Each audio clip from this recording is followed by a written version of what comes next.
오늘 우리에게 주시는 하나님의 말씀 아가서 7장 1절부터 13절까지 말씀입니다. 아가서 7장 1절부터 13절까지 말씀 이제 봉독하겠습니다. 하나님의 말씀 경청하십시오. 귀한 집 따라 신을 신은 너의 발이 어쩌면 그리도 예쁘냐. 너의 다리는 숭늉공이 공들여 만든 폐물 같구나. 너의 배꼽은 섞은 술이 고여있는 둥근 잔 같구나. 너의 허리는 나리꽃을 두른 밀단 같구나. 너의 가슴은 한 쌍사슴 같고 쌍둥이 노루 같구나. 너의 목은 상아로 만든 탑 같고 너의 눈은 바드랍빔 성문 옆에 있는 헤스본 연못 같고 너의 코는 다마스쿠스 쪽을 살피는 레바논의 망대 같구나. 너의 머리는 영락 없는 갈멜산, 늘어뜨린 너의 머리채는 한 폭 붉은 공단, 삼단 같은 너의 머리채에 임금님도 반한다. 오 나의 사랑, 나를 기쁘게 하는 여인아, 그대는 어찌 그리도 아름답고 고운가. 그대의 늘씬한 몸매는 종려나무 같고 그대의 가슴은 그 열매 송이 같구나. 이 종려나무에 올라가 가지들을 휘어잡아야지. 그대의 가슴은 포도송이, 그대의 코에서 풍기는 향내는 능금 냄새. 그대의 입은 가장 맛 좋은 포도주, 잇몸과 입술을 거쳐서 부드럽게 흘러내리는 이 포도주를 임에게 드려야지. 나는 임의 것 임이 그리워하는 사람은 나. 임이여 가요, 우리 함께 들러 나가요. 나무숲 속에서 함께 밤을 보내요. 이른 아침에 포도원으로 함께 가요. 포도움이 돋았는지 꽃이 피었는지 석류꽃이 피었는지 함께 보러 가요. 거기에서 나의 사랑을 임에게 드리겠어요. 자기 나무가 향기를 내뿜어요. 문을 열고 들어오면 온갖 열매 다 있어요. 햇것도 해묵은 것도 임이여 내가 임께 드리려고 고이 아껴 둔 것들이라오. 아멘. 성애도 사랑이다 라는 제목으로 하나님의 말씀 선포하겠습니다. 고등학교 시조를 배우는 시간에 이 고려 시대의 가요를 가리켜서 남녀 상열지사라 불렀다. 우리가 그렇게 배웠을 겁니다. 자, 이 고려 시대를 이제 남녀 상열지사, 남녀가 뜨겁게 사랑하는 이야기다라고 그렇게 했던 것은 그 당시 사대부들이 이 고려 시대의 문화 풍습을 낮추어 부르기 위해서 지어낸 것들이었습니다. 자, 왜 남녀가 서로 뜨겁게 사랑하는 것이 낮추어 부르는 것이냐? 우리가 알다시피 그때만 해도 남녀 칠세 부동석 아니었겠습니까? 남녀가 가까이 하고 남녀가 솔직한 말을 하는 것은 그야말로 망측하고 예의 없는 오랑캐적인 행위였기 때문에 이 고려 시대의 남녀가 이렇게 서로 솔직하게 사랑을 표현하고 그렇게 사랑을 나누고 이런 것들은 다 더럽고 추하고 악하다. 약간 그런 의미죠. 이게 얼마나 말도 안 되냐는 이야기냐 생각해 보면 이 조선시대 사람들이 그렇게 금과 옥조로 여기던 게 결국 공자의 말 아니겠습니까? 근데 공자가 어떻게 태어났냐면 그 야합이라고 해가지고 이 공자의 아버지가 되게 늘수그레한 사람이었는데 이 밤에 여염집 딸내미를 해가지고 이렇게 태어난 게 공자예요. 그러니까 나중에 이제 우리가 공자가 사실 고대의 사람입니다. 이 고대의 문화를 보면은 그 당시에 축제가 벌어지면 축제에서 들이나 그런 데에 나와가지고 남녀가 서로게 통혼이라고 해야 되나요? 이렇게 새벽에 말하기 좀 어려운 얘기긴 한데 그런 식으로 남녀가 그냥 자유롭게 사랑하고 이런 것들이 전혀 이상하지 않은 시대의 사람이었고 그래서 공자는 딱히 그런 것을 부정하거나 더럽거나 예의 없다 말하지 않습니다. 나중에 우리나라 성리학 문화가 그렇게 된 것뿐이죠. 그럼 그렇게 성리학을 말하는 사람들은 또 그렇게 살았느냐? 그것도 아니었어요. 축첩을 했잖아요. 그런데 어디까지나 사회를 통제하기 위해서 그런 것들을 만들고 아랫 사람들에게 강요했던 것에 불과하죠. 그러니까 온갖 가식적인 게 얼마나 많은지 모릅니다. 조선 시대에도 춘화, 우리로 치면은 야한 사진집 같은 그런 것들 많았습니다. 그런 이야기들 판화로 찍어가지고 그 사대부 집안에서 여자들끼리 많이 돌려보고 그랬습니다. 그런데 그런 것들을 다 누르고 감추고 했던 게 우리나라 조선시대 중기에서 후기의 문화였고 또 영국 같은 경우는 빅토리아 시대 때 그런 문화적 분위기가 있었죠. 자, 이렇게 누른다고 해서 눌리는 것도 아닐 뿐더러 과연 그런 시대적 풍조를 우리가 오늘날까지 가지고 있다면 어떻게 되겠습니까? 자, 우리나라 가요가 심의를 합니다. 그래서 심의를 해가지고 검열을 거친 다음에 이거 방송을 할 수 있느냐 못하느냐 이거를 결정해서 통보를 하죠. 통과한 것들이 다 우리가 보는 TV라든지 그런 방송에서 나오는 거지 통과 못한 것들은 나오지도 못하고 있습니다. 자, 그렇다면 그런 관점에서 오늘 아가의 노랫말은 과연 오늘날 방송 심의를 통과할 수 있을까요? 본문 7절과 9절 말씀. 그대의 늘씬한 몸매는 종려나무 같고 그대의 가슴은 그 열매송이 같구나. 그대의 입은 가장 맛 좋은 포도주, 잇몸과 입술을 거쳐서 부드럽게 흘러내리는 이 포도주를 임에게 드려야지. 자, 오늘 이 본문 9절, 이 세번역 성경도 사실 어떻게 하면 이것을 최대한 순화시켜 번역할까 해가지고 순화시킨 게 이 정도입니다. 이 수리아 번역본을 보면은 이 본문 9절을 이렇게 번역했다고 해요. 내 입이 좋은 포도주 같게 하라. 내 목구멍에 미끄럽게 들어가서 내 입술과 이를 적시게 하라. 그러니까 이 본문 9절, 아까 읽었던 이 9절이 세번역 성경에서는 여성의 노래로 나와 있는데 이 수리아 번역본에서는 그냥 남성의 노래로 나옵니다. 이게 뭐냐? 그냥 서로 입 맞추면서 네 입에 있던 게 내 입으로 들어오고 막 이러자는 거예요. 아주 그냥 적나라하게 말하면 그런 겁니다. 남녀가 서로 뽀뽀를 하다 못해도 그냥 쭉쭉 빨고 그냥 물고 빨고 난리가 나는 거예요 지금. 자, 이 이야기가 만약에 이걸 우리가 동영상으로 본다고 생각해 보십시오. 이거 완전 야동입니다. 우리가 질문이 생기죠. 왜 이런 19금을 넘어선 이런 온갖 야한 이야기가 왜 성경에 있을까? 그러니까 저는 아이들에게 성경을 일독하라고 권하는 이유를 모르겠어요. 이거 어떻게 갈 거예요? 물론 이제 이거를 읽고 그런 장면을 상상할 수 있는 사람들이 많지는 않겠지만 또 워낙 번역이 어려우니까 대충대충 지나가겠지만 이거를 우리가 정말 곰곰하게 생각하고 읽어보면 망측스럽기가 이를 데가 없습니다. 우리의 관념으로는 아유 망측해라, 아유 덮어야지, 아유 이런 생각이 드는 구절들이 계속해서 나왔고 이 아가서 7장은 제가 볼 때 그 정점입니다. 너무 적나라합니다. 저는 이 본문을 읽고 말씀을 준비하면서 이런 생각이 들었습니다.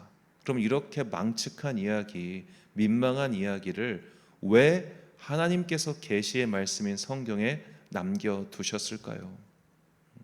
이것을 아무리 하나님께서 이스라엘을 사랑하는 이 마음을 표현하신 거다라고 그렇게 좋은 말로 포장을 해도 안 돼요. 여기서부터는 이건 정말 안 돼요.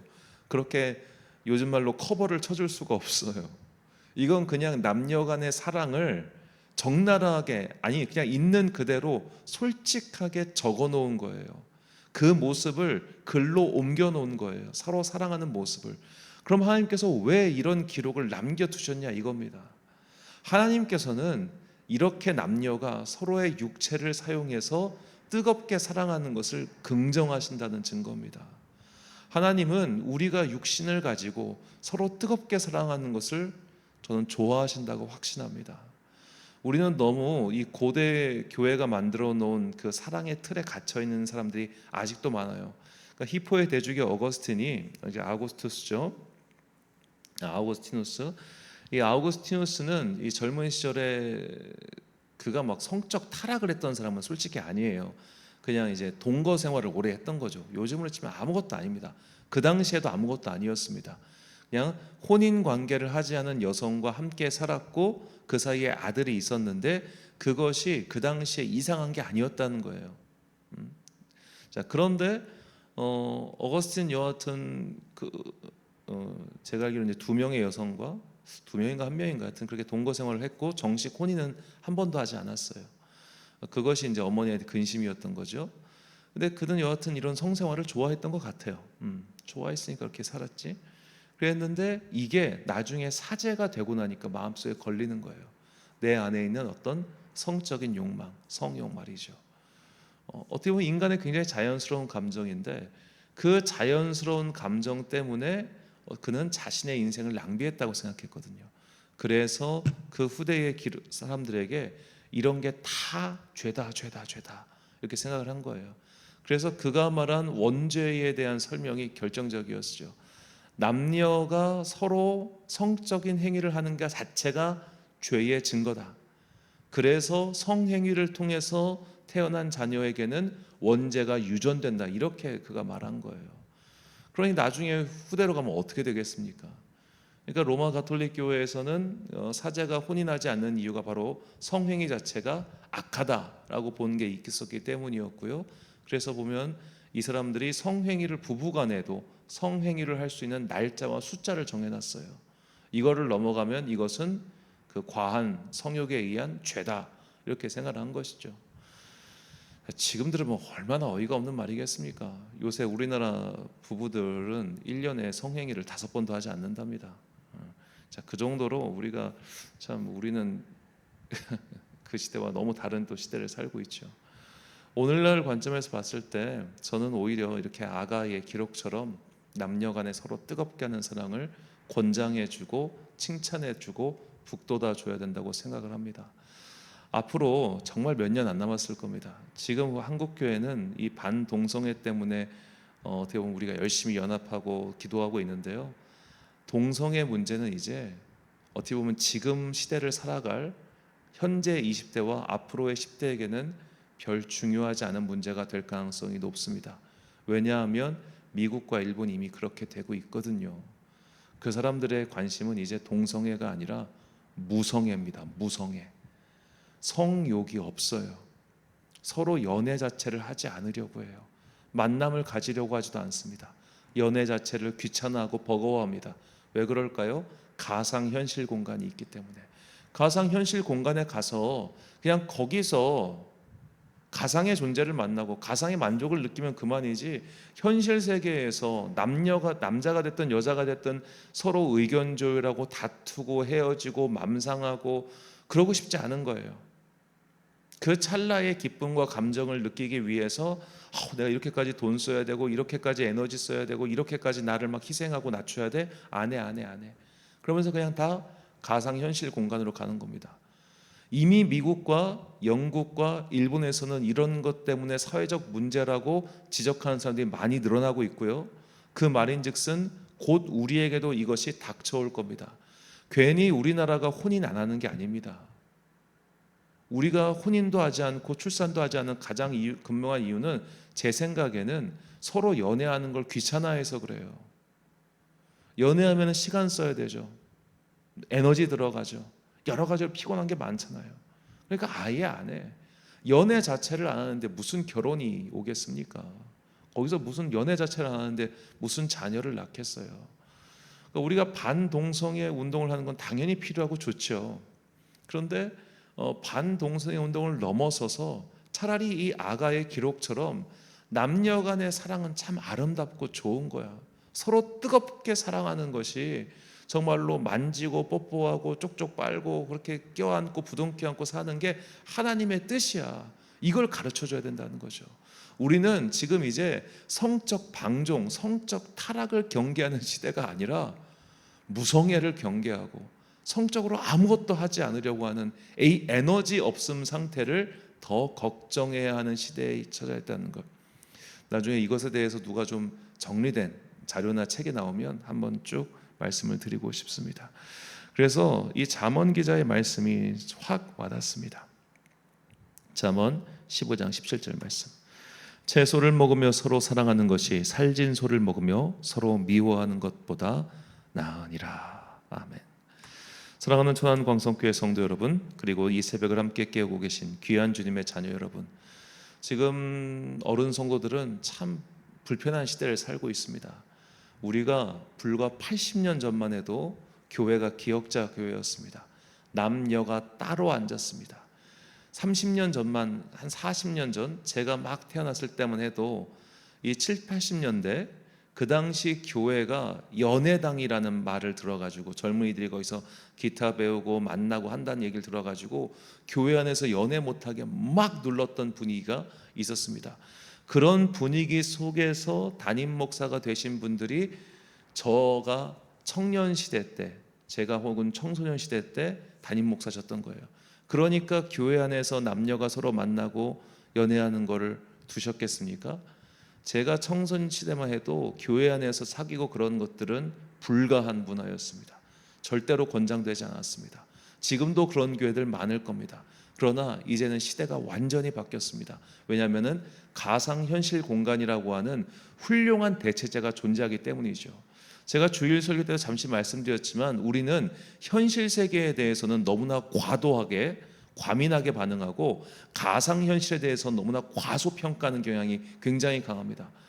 아니 가상 현실 세계에서 죄 짓는 것보다 그냥 가상현실 가가지고 그렇게 하는 게 낫지라고 생각한단 말이에요. 그러나 예수님께서는 분명히 너희 마음속에서 하는 행동도 죄라고 말씀하셨죠. 행위로서 발현되지 않고 마음속에 있는 것도 죄라면 그 가상현실로 도피해서 거기서 마음껏 자기의 욕망 그대로 거기서 적나라하게 하는 것은 뭐가 좋겠습니까? 차라리 이렇게 살진 소를 먹으며 서로 미워하는 것보다 채소를 먹으며 현실 세계에서 남녀가 서로 뜨겁게 사랑하면, 또 교회 안에서 뜨겁게 사랑하면 문제가 많지요. 문제가 왜 없겠어요? 남녀가 이쪽 그룹, 이게 남녀가 사귀다가 헤어지면은 그 둘만 헤어지는 게 아니에요. 제가 실제로 봤는데 장로님 아들과 A 장로님 아들과 B 장로님 딸이 서로 사귀었어요. 그러다 헤어졌어요. 그러고 나니까 당회에서 이 A 장로님과 B 장로님이 서로 불편한 사이가 된 거예요. 그런 일들이 교회에서 심심찮게 벌어지다 보니까 우리가 교회 안에서 연애하는 걸 금지시킵니다. 하지 마라고 말이죠. 나중을 생각하니까 온갖 귀찮은 것들이 너무 많은 거예요. 그러나 그런 귀찮은 것을 이제는 감수하더라도 서로 사랑하는 것을 적극적으로 권장해야 되는 시대가 왔다는 겁니다. 사랑은 아름다운 겁니다. 사랑은 좋은 겁니다. 물론 사랑에는 부작용이 있지만 그럼에도 불구하고 사랑은 아름답다는 것, 또 하나님께서는 그것을 긍정하신다는 것을 잊지 마시고, 젊은 남녀가 되었든 혹은 싱글이 되었든 서로 사랑하는 것을 고깝게 보지 마십시오. 불편하게도 보지 마십시오. 교회에 올 때 손잡고 오면 얼마나 좋습니까? 서로 탁 달라붙어 있으면 그것도 좋은 겁니다. 우리가 너무 이제 과거의 시대에 우리가 가지고 있었던 남녀 7대 부동석 이 개념에서 벗어나서 남녀가 서로 뜨겁게 사랑하는 그 뜨거운 이야기가 결국엔 아름다운 것이며, 우리 안에 그런 것들이 우리 교회 공동체 안에, 믿음의 공동체 안에 널리 퍼지는 것, 그렇게 서로 사랑하고 더 뜨겁게 사랑하는 것, 이것이 주님의 뜻임을 우리가 믿고 서로 사랑할 수 있는 아름다운 공동체를 만들어가는 그런 여러분과 제가 되시길 주님의 이름으로 축원합니다. 기도하겠습니다. 사랑과 은혜가 풍성하신 아버지 하나님, 우리는 성적 방종과 성적 타락을 걱정하는 시대를 지나 아예 아무것도 하지 않으려고 하는 무기력한 시대를 맞이하고 있습니다. 남녀가, 특히 우리나라는 서로 미워하고 증오하고 세대가 갈라지고 남녀가 갈등을 벌이고 있는 게 너무 오래되었습니다. 이렇게 끝없이 미워하는 시대 속에서 차라리 서로 육체적으로 뜨겁게 사랑하는 것이 더 아름답다는 것을 이제는 우리가 받아들일 수 있도록 우리의 마음을 열어 주옵소서. 서로 사랑해야 좋은 일도 일어나고 나쁜 일도 일어납니다. 우리는 나쁜 일에 너무 주목해가지고 좋은 일조차 막아버리려고 하는 습성이 있습니다. 그러나 하나님께서는 남녀가 서로 사랑하게 만드셨고 뜨겁게 사랑한다는 것을 기뻐하시고 긍정하신다는 것, 그것을 아가를 통해서 깨닫게 해주시니 감사합니다. 우리가 항상 뜨겁게 사랑하고 그에 따른 여러 문제들도 있지만 또한 그에 따른 여러 좋은 것들도 있음을 인정하면서 공동체 안에서 벌어지는 사랑의 이야기를 마음을 넓히고 받아들일 수 있도록 우리의 마음을 주관하여 주옵소서. 아름다운 남녀 간의 뜨거운 사랑 이야기가 이 세계에 널리 그리고 우리 공동체 안에서도 널리 퍼져가기를 간절히 소망하오며, 이 모든 말씀 우리 구주 예수 그리스도의 이름으로 기도드립니다. 아멘. 오늘의 기도 제목입니다. 하나님께서는 남녀 사이의 육체적 사랑을 당연히 축복하시고 기뻐하십니다. 그렇게 우리를 창조하셨습니다. 다른 사람의 사랑을 응원하고 축복하며 내게 주신 사랑에 감사하는 마음을 달라고 기도하십시오. 오늘 주신 기도의 제목 가지고 기도와 묵상에 힘쓰는 하루 되시길 바랍니다. 기도하겠습니다.